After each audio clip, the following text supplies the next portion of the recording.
We actually have a crisis at the moment about fuel. We need to have gas brought into the country. Well, we've got a gas here, plenty of gas, but we're denied the use of the gas. My private motions is very important to move this because Senator's time only has twice a year, One Nation only has twice a year to move private senators' bills, and this has been shut down by debate. The importance of this is the fuel crisis that it's have at the moment. It's more important to discuss the 15% domestic gas reserve.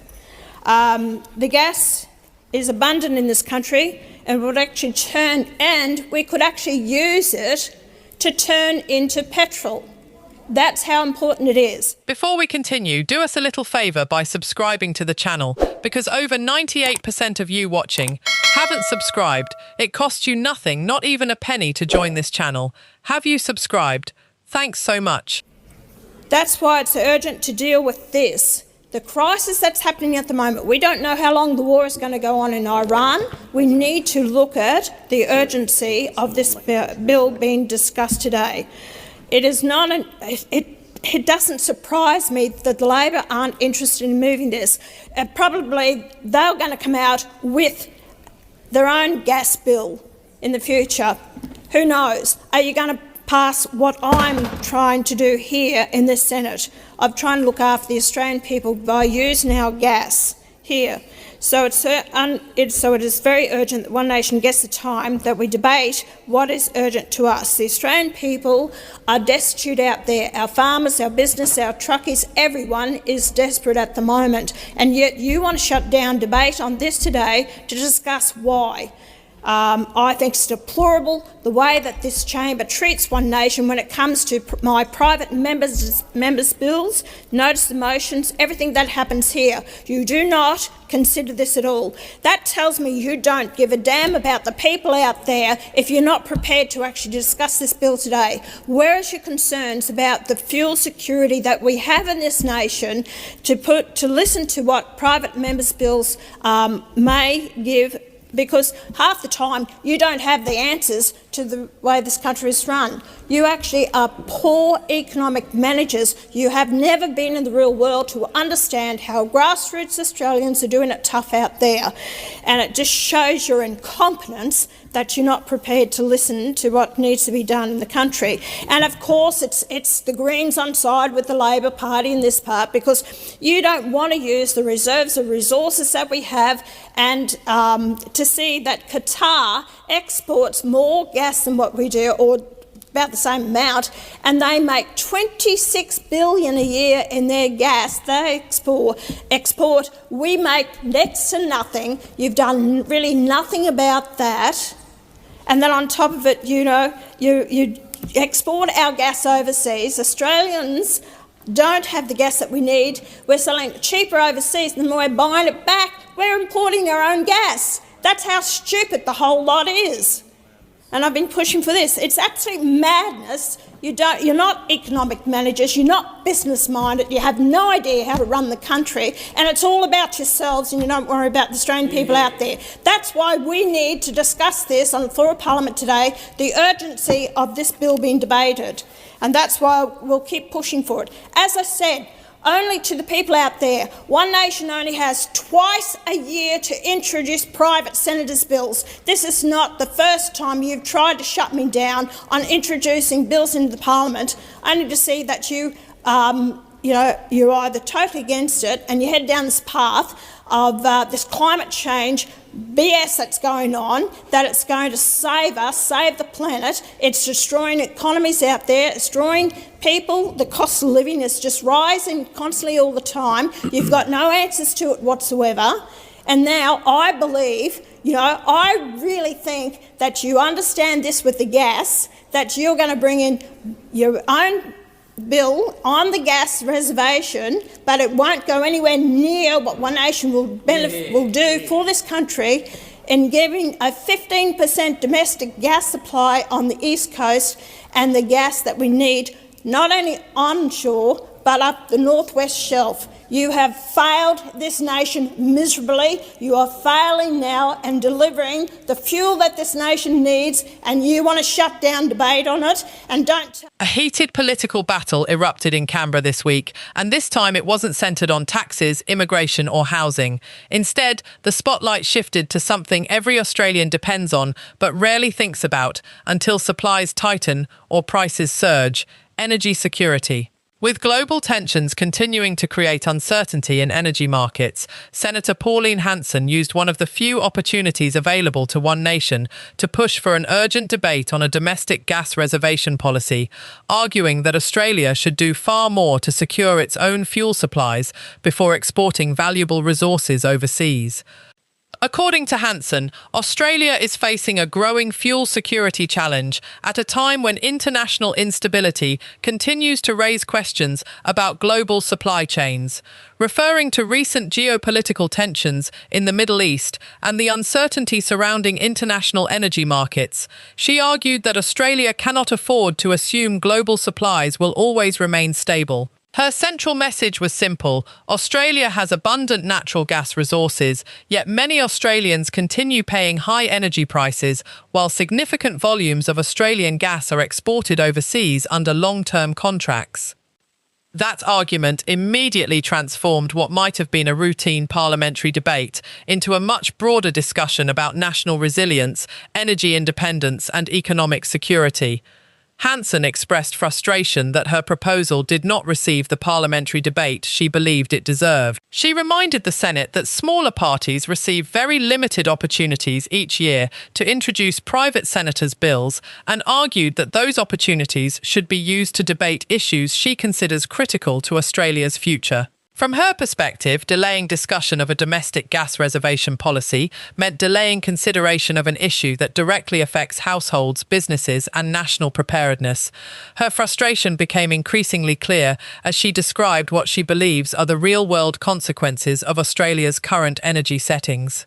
Farmers managing rising operating costs, transport companies facing expensive fuel bills, manufacturers competing with overseas producers, and small businesses already dealing with broader cost of living pressures all featured prominently in her argument.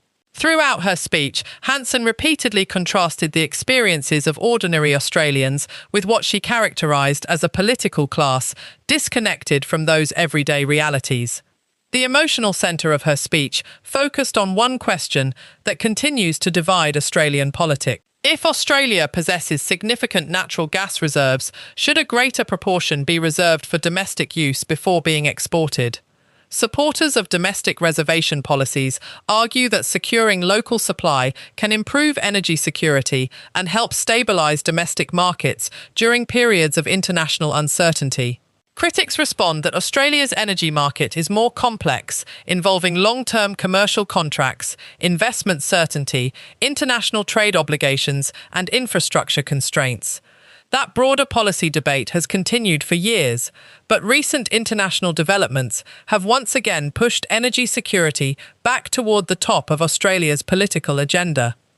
As Hanson continued her address, she criticised both major parties for what she described as years of missed opportunities. She argued that Australia has focused heavily on exporting resources while failing to prioritise long-term domestic energy resilience. In her view, recent global instability demonstrates why governments should place greater emphasis on ensuring reliable local energy supplies before relying on increasingly uncertain international markets. Her comments quickly attracted attention both inside and outside Parliament. Supporters praised her for raising concerns they believe have not received sufficient parliamentary attention. Industry groups and energy analysts continued broader discussions about Australia's long-term gas supply outlook, while government representatives maintained that energy policy must balance affordability, investment, emissions targets, and long-term energy security. As often happens in Australian politics, the discussion rapidly expanded beyond a single parliamentary speech. Social media platforms quickly filled with competing opinions. Some Australians argued that resource-rich countries should always prioritise domestic consumers. Others pointed out that Australia's export industry plays an important role in employment, government revenue and international trade relationships. Still, others argued that the debate should focus less on political slogans and more on practical solutions capable of delivering affordable, reliable energy over the coming decades. Meanwhile, international developments continued reinforcing the importance of energy security across much of the world. Governments throughout Europe, Asia, and North America have spent recent years reassessing supply chains, strategic reserves, and domestic energy production following periods of geopolitical instability. Australia, despite possessing significant energy resources, now finds itself participating in many of the same conversations about resilience, reliability, and national preparedness. Back in Canberra, Hanson maintained that Parliament should devote greater attention to these issues rather than postponing discussion. She argued that Australia's long-term prosperity depends not only on possessing abundant natural resources, but also on managing them in ways that strengthen domestic industries, protect consumers, and improve national resilience during periods of international uncertainty. That message resonated particularly strongly with regional communities where mining, agriculture, manufacturing, and transport remain major employers. Many businesses operating in those sectors continue facing higher operating costs, driven partly by broader energy market pressures.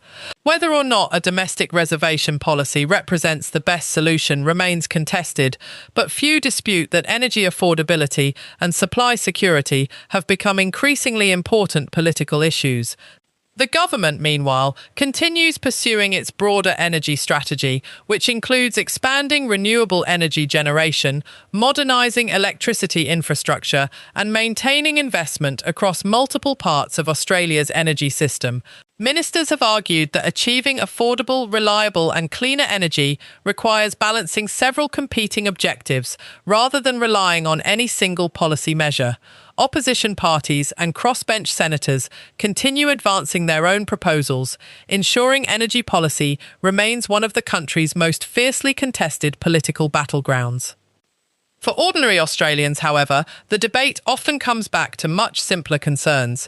Can households keep energy bills under control?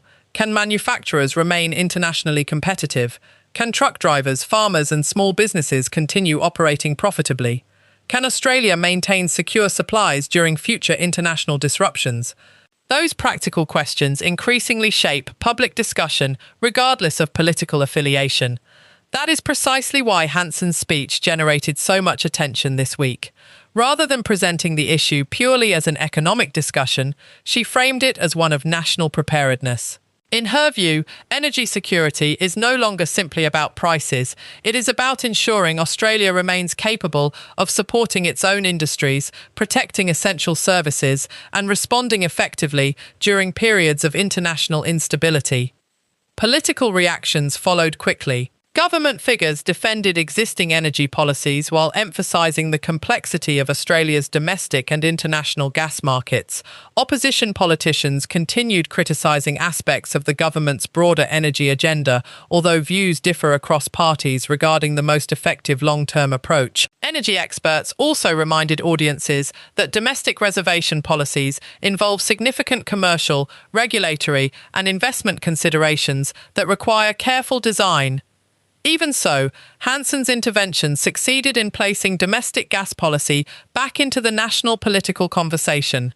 As cost of living pressures continue affecting households across Australia, debates over energy affordability are unlikely to disappear. Every increase in electricity prices, every international conflict affecting fuel markets, and every major policy announcement will continue attracting intense public scrutiny. Energy has become far more than an environmental issue or an economic issue. Increasingly, it is viewed through the lens of national security, economic resilience, and long-term prosperity. This week's parliamentary clash demonstrated exactly why. It revealed two competing visions for Australia's energy future. One argues for stronger domestic resource prioritisation and greater national self-reliance. The other argues that long-term energy security depends on balancing domestic needs with investment certainty, international partnerships, and broader economic objectives. Both approaches claim to protect Australia's future. Ultimately, it will be voters who decide which vision they find more convincing. As Parliament continues debating these issues, one fact remains clear.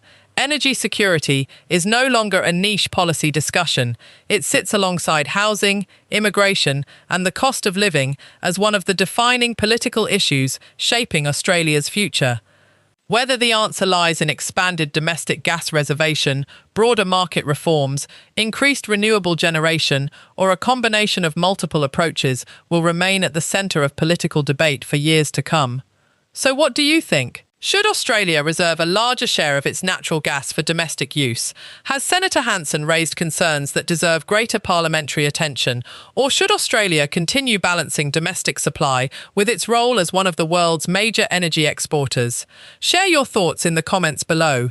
If you enjoyed this breakdown of Australian politics, don't forget to like the video, subscribe to the channel, and share it with friends and family. As debates over energy security continue intensifying both in Canberra and around the world, there will undoubtedly be many more political battles still to come.